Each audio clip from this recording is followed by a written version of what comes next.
যে সম্মেলন, সেই সম্মেলনকে সাথে করে আজকে ইফতার এবং দোয়া মাহফিল।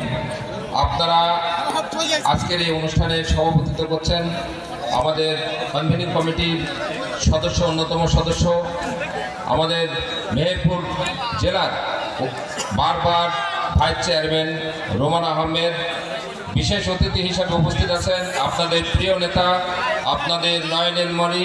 আমরা একটা কথাই বলে যাচ্ছি যে নেতা মানতে হবে একজনকে, কর্মী হবেন সকলে।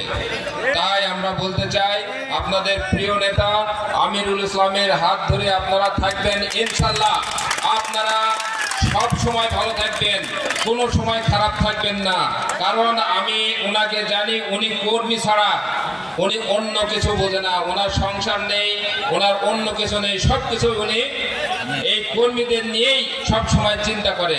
তাই আপনারা আমিরুল ভাইয়ের হাত ধরে থাকবেন।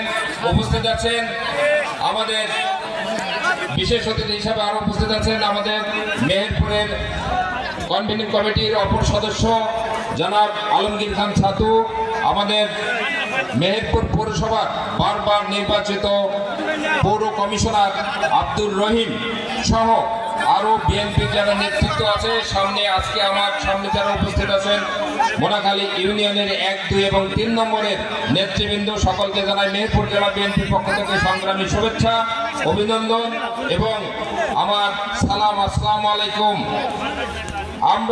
আপনারা জানেন গত 13 তারিখে এই আমাদের বিভিন্নভাবে তদন্ত করে যে কমিটি দেওয়া হয়েছে, তারেক রহমান যে কমিটি